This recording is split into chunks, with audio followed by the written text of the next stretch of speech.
Alright guys, welcome back to the channel where it's time to preview the latest offering in the WWE Games franchise, WWE 2K18. To find out all the details on this year's game, 2K flew me out to New York where I was able to attend the WWE 2K18 press event at Sir Stage 37, which had been decked out and themed around 2K18 with various props from the WWE archive such as Triple H's headdress, various WWE championships, Mankind's mask and even a gold statue of the legendary Dusty Rhodes. Also on hand were various superstars including Seth Rollins, Dean Ambrose, Bayley, Bobby Roode and Braun Strowman, with a special performance from the one and only Snoop Dogg, but most importantly, set up behind closed doors was a demo build of WWE 2K18, of which I spent a few hours playing and can now reveal what was shown. So first up, let's talk about the new graphics engine, because this is by far the biggest improvement in this year's game, as it's instantly noticeable from the minute that you load the game and see this year's main menu, which features a close-up in-game rendering of Seth Rollins hitting his finisher on Samoa Joe in a freeze frame,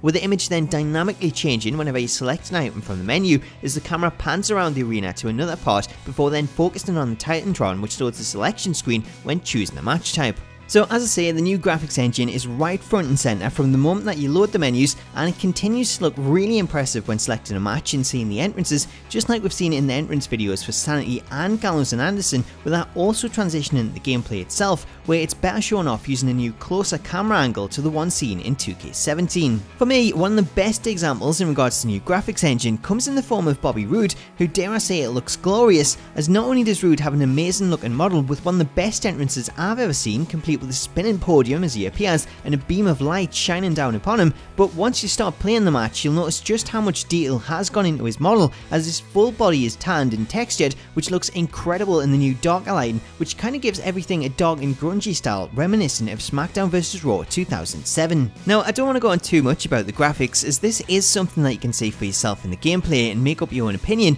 but I found the majority of the models to look so much better this year, with the arena and the crowd also looking far more detailed than ever before, which really does make a massive difference to the overall look. However, for me, and maybe this is a bit critical, but I actually found Seth's model to look the worst, which is a surprise considering he's the cover star and seems to have been given more attention because of it, even going on to get a new entrance motion capped, which sees him come out and start cheering up the crowd before beating away on his chest as he makes his way to ringside. Let's move on then, let's talk about the gameplay, as this build offered up both one-on-one matches, 6-man Elimination Chamber matches featuring the new chamber design, and a 10-man Royal Rumble match.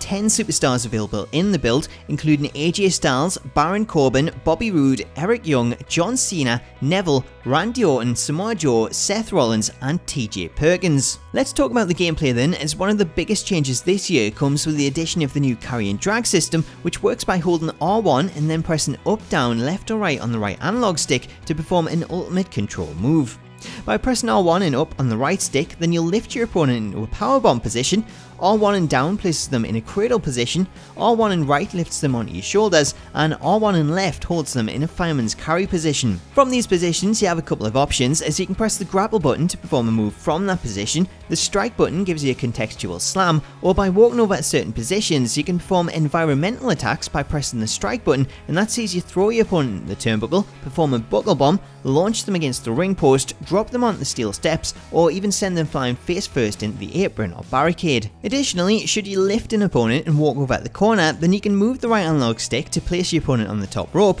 or if you have a finisher such as the AA, then you can perform this out of nowhere by placing your opponent on your shoulders and then executing a stored finisher. When it comes to reversing these moves, all you have to do is keep pressing circle, which will see the circular meter fill up, which once filled will see you fight your way out of the move and back to your feet. Aside from the new carry and drag system, a lot of the general gameplay remains the same as it was in 2K17, however there are a few abilities that have been added, including Trust Daredevil, Ring Toss Out, which I'll get to later, Semi-Trailer Daredevil and Semi-Trailer Finisher, as well as Car Finisher. So a lot of these in relation to the new backstage areas, such as the Semi-Daredevil ability, which sees players climb a ladder to get on top of a semi-truck parked in the parking lot, of which they can then perform diving attacks from it. Also in relation to that is the new semi-finisher, as this new OMG allows the player to perform one of the new OMG moments with the semi-truck. The car finisher option is something that we haven't actually seen, as it wasn't available in this build. However, this should work the same as the way the announce table finishers work, with the ability to select a finisher and then use it when climbing on top of the car. Truss Daredevil meanwhile sees players able to climb the truss and then perform moves off it,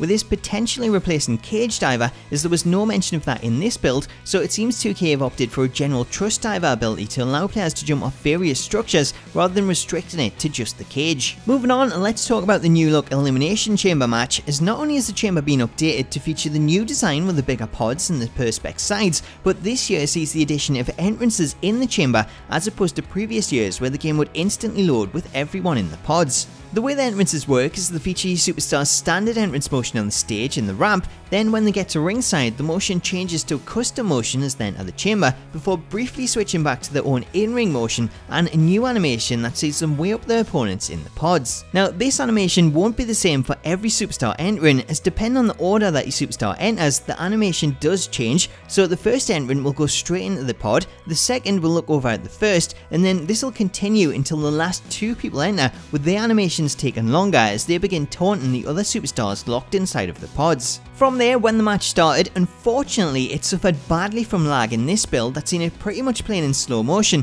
and that really stopped me from getting into the match. However, 2K have said that this is due to it being played on a dev kit and that this won't be a problem come the final release. As for the match itself, aside from the new chamber design which looks really cool, there isn't too much of a difference in the gameplay from what I tried, as players can climb the chamber and perform a crossbody off it, or wait for the opponent to climb up so they can grapple them and then perform moves such as a head smash, with other features being similar to 2K18 such as diving attacks off the pods and throwing an opponent off the top by climbing up the turnbuckle. As for new OMGs, I was disappointed to find that there wasn't any new OMGs specific to the chamber in this build, at least not for the superstars included in the demo. However, the Pod People OMG is still available and sees you spear your opponent through an empty pod, just like in last year's. Following eliminations, one thing I noticed that was really cool was that superstars no longer just disappear, as the door to the chamber now opens and they walk out and back up the ramp, which is a really nice little addition.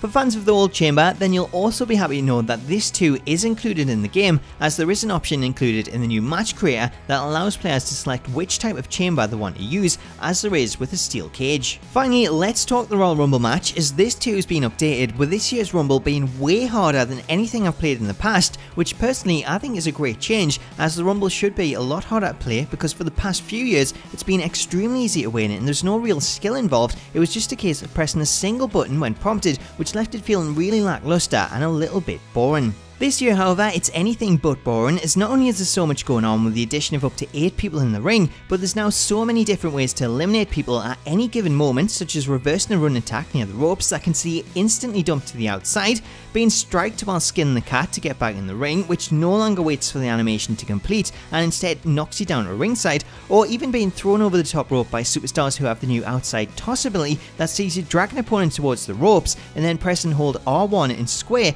to instantly throw them over as part of the new drag system, with the only way to get out of this being quickly pressing circle to fill your meter and break out of the drag before being thrown outside. Also updated is the main Royal Rumble minigame that takes place when grappling an opponent in the ropes, with this new minigame being reminiscent of the alternate breaking point submission from 2K17, as players will see a bar appear on screen and a flashing button icon that they'll have to constantly keep pressing in a tug of war, with the button randomly changing throughout the minigame to keep you on your toes until someone fills their side of the meter.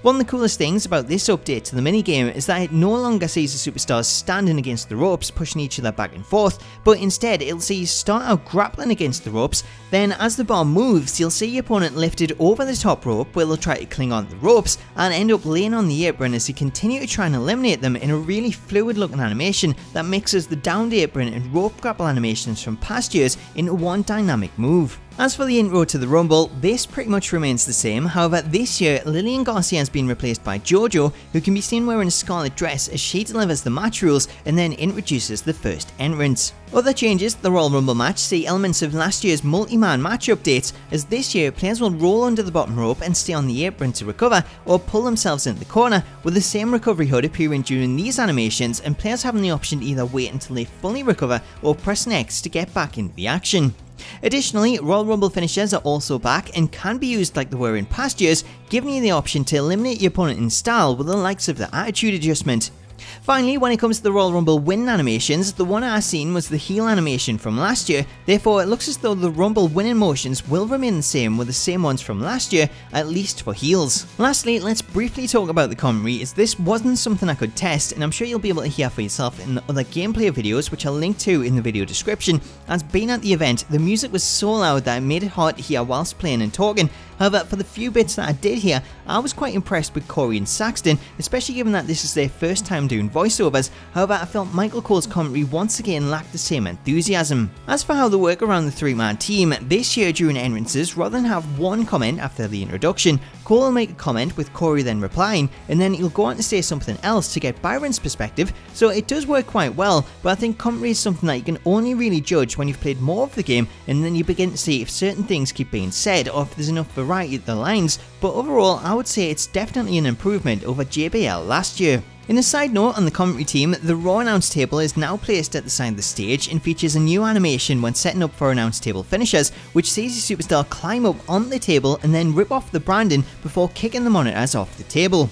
As for how it looks when breaking, however, that is unknown, as despite constantly trying, I couldn't find a way of performing an announce table finisher, so maybe it wasn't actually something that was available in this early build. Anyway guys, that brings us to the end of this preview. I've tried to cover a lot of the information that I took down, however I've still got quite a lot to put out, so make sure to stay tuned to the channel for more information on WWE 2K18 over the next few days as I continue to reveal more about the build that were played. Meanwhile, let me know what you think of this new information. Does it have you excited to try the game? And if so, what are you most looking forward to? Personally, for me, the Dragon Carry system is one of the best new additions, but overall I was most impressed with the Royal Rumble, as despite being extremely hard, I loved the challenging aspect to it. Anyway guys, that is all for now, so make sure to stay tuned to the channel and let me know your thoughts in the comments, subscribe for more WWE 2K18 content, and smack that bell notification icon so that you can be notified the second a new video drops. Until then though, I hope you've enjoyed this video, have yourself an awesome day, and I'll catch you later.